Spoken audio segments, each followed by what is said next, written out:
اعوذ بالله من الشیطان اللعین الرجیم. بسم الله الرحمن الرحیم. رب اشرح لی صدری و یسر لی امری واحلل عقدة من لسانی یفقهوا قولی. لا حول ولا قوة الا بالله العلی العظیم. حسبنا الله و نعم الوکیل، نعم المولا و نعم النصیر. با عرض سلام و ادب و احترام خدمت تمام دوستان و عزیزانی که بنده حقیر شاه بهرام رو لایق دونستن و با لطف بیکران خودشون بنده حقیر رو همراهی میکنن. از صمیم قلب امیدوارم که همیشه در پناه حضرت حق خداوند متعال و در مراحل زندگی و امورات معنوی در نظر اهل بیت علیه السلام، مخصوصا قطب قلبم بیبی جانم حضرت رقیه سلام الله علیه، موفق و پیروز و سربلند باشید. الهی آمین. و اما بعد،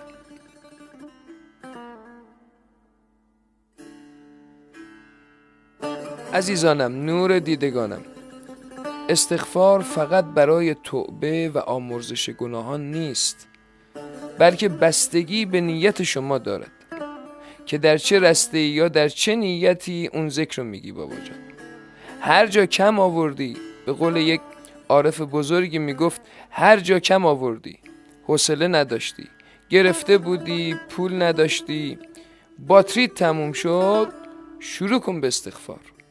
استغفرالله یا ذکر یونسیه که یه نوع استغفاره و بسیار قوی و بی‌نظیره، همچنین پربرکت. لا اله الا انت سبحانک انی کنت من الظالمین. متوجه شدید عزیزان من؟ نور دیدگان، شروع کنید به استغفار تا زمانی که آروم شدید. اینم بگم بدون عدد ها، عدد نذارید اینجور موقع.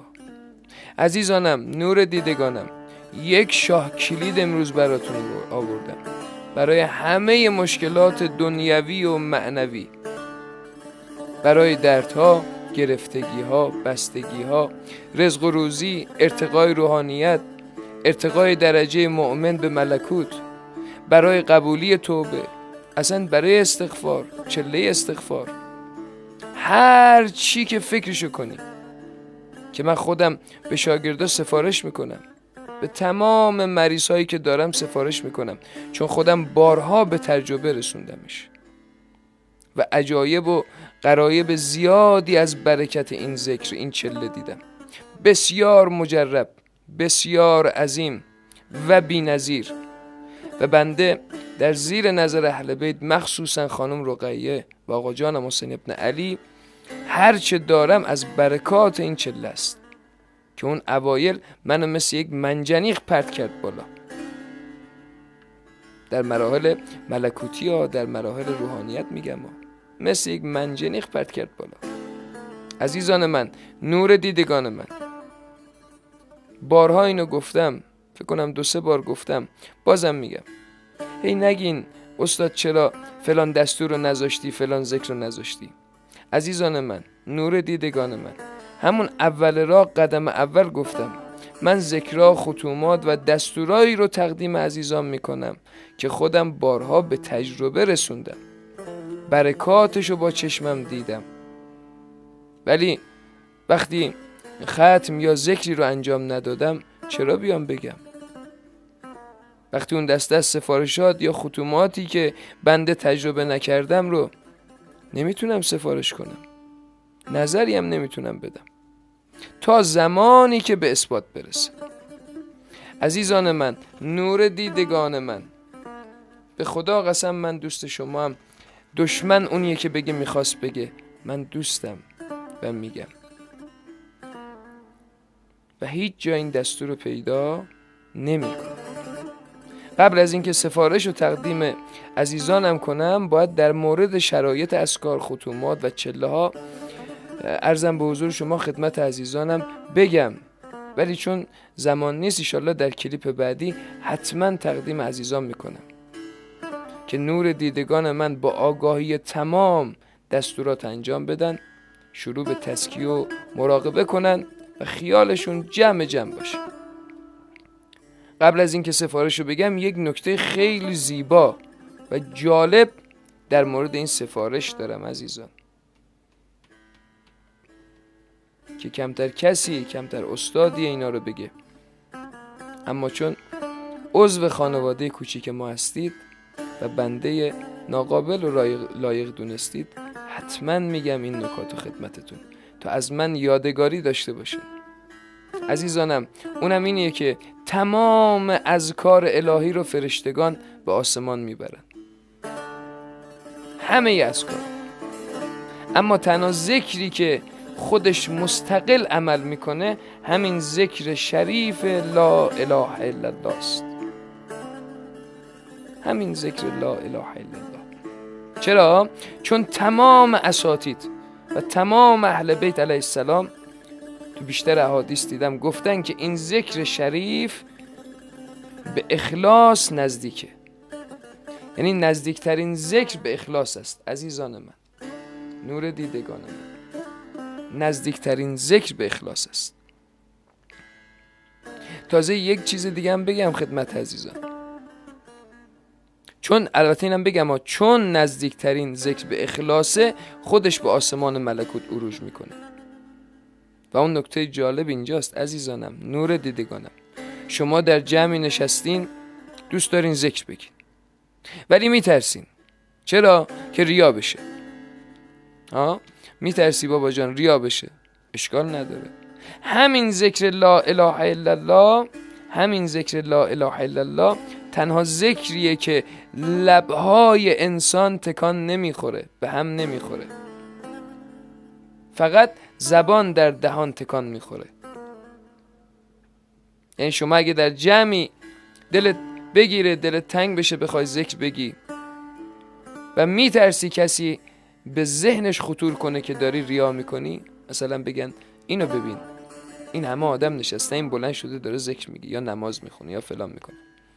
تو وادی ذکر این تنها ذکریه که ریا نداره در افکار عزیزانم، چون اصلا با صدای آرام بخونید اصلا کسی متوجه نمیشه.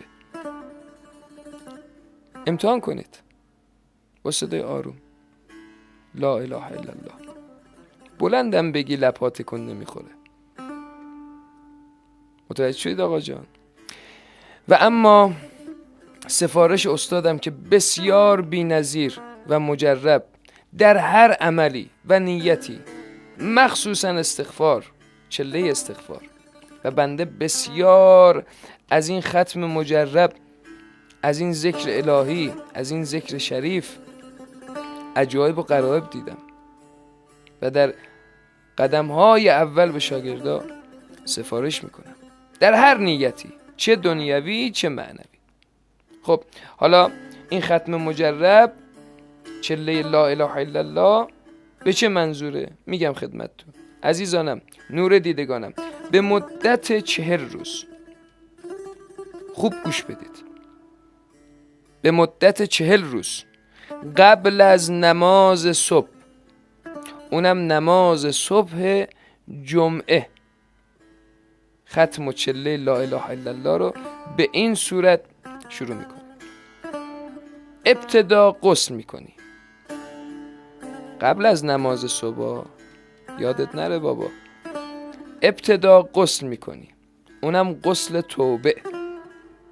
وقتی غسل توبه رو به جا آوردی لباس پاکیزه میپوشی، بعد خودتو خوشبو میکنی به هر عطری که دوست داری، بعدش نماز صبحتو میخونی و بعد از تعقیباتی که داشتی مثل تسبیحات اربعه یا مثل تسبیحات حضرت زهرا، مربع یا چارزانو میشینی و بعد از اینجا ختمت شروع میشه. هدیه به ساحت مقدس انبیا و اولیا، مخصوصا خاندان نبوت و امامت، یک حمد، 3 تا توحید و 14 تا صلوات میفرستی و از ارواح اونا مدد میخوای، خب کمک میخوای و ذکر شریف لا اله الا الله رو 1750 مرتبه تکرار میکنی.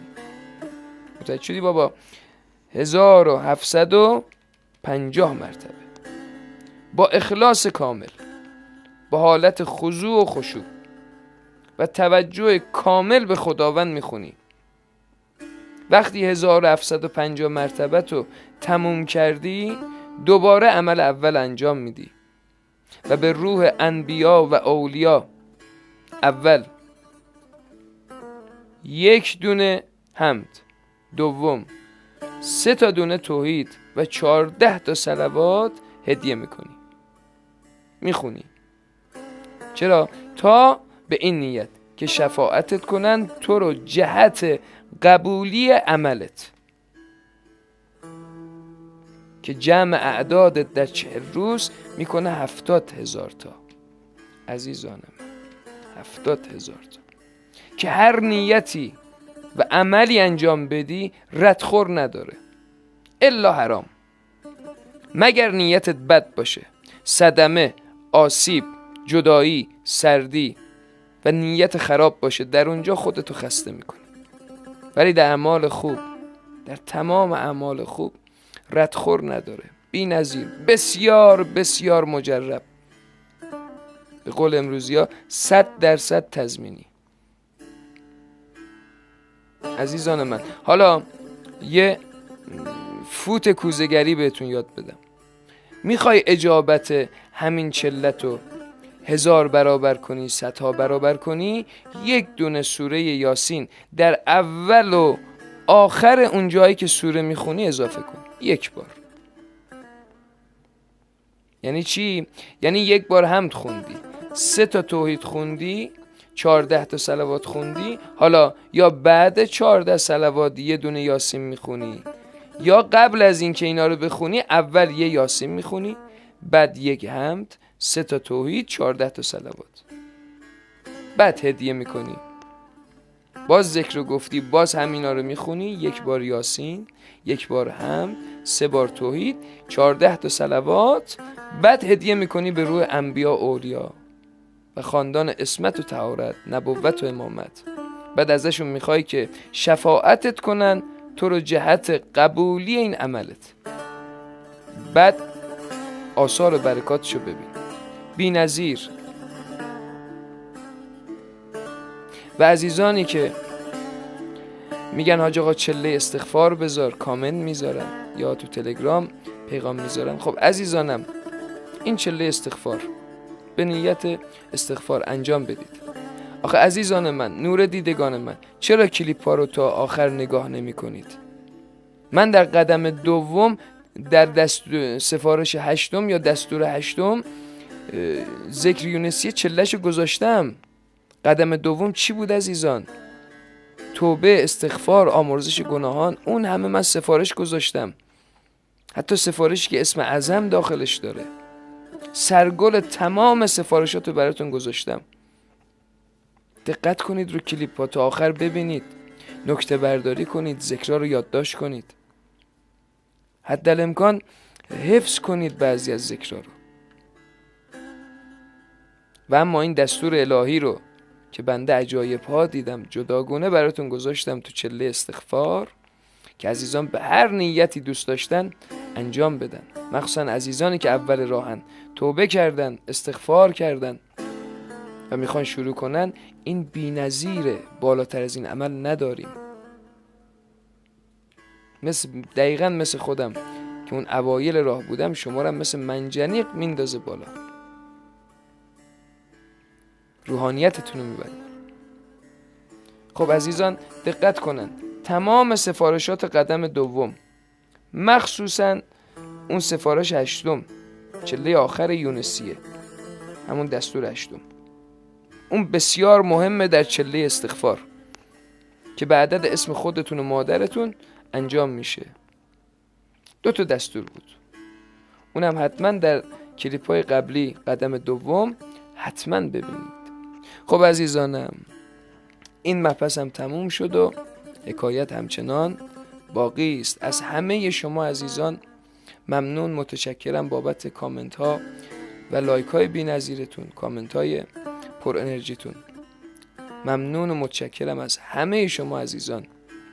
و ادمین بزرگوار لطف میکنن آیدی های کانال تلگرام، یوتیوب، اینستاگرام و آیدی خود ادمین که برای پاسخگویی است در تلگرام و گوشه کنار تصویر میذارن. عزیزان هر سوال یا امری داشتن بنده تمام وقت در خدمت شما عزیزان هستم. التماس دعا از همه شما عزیزان دارم و آرزوی بهترین ها رو برای شما عزیزان از خداوند منان خواستارم. ممنون، متشکر. یا علی مدد، بی حد و عدد.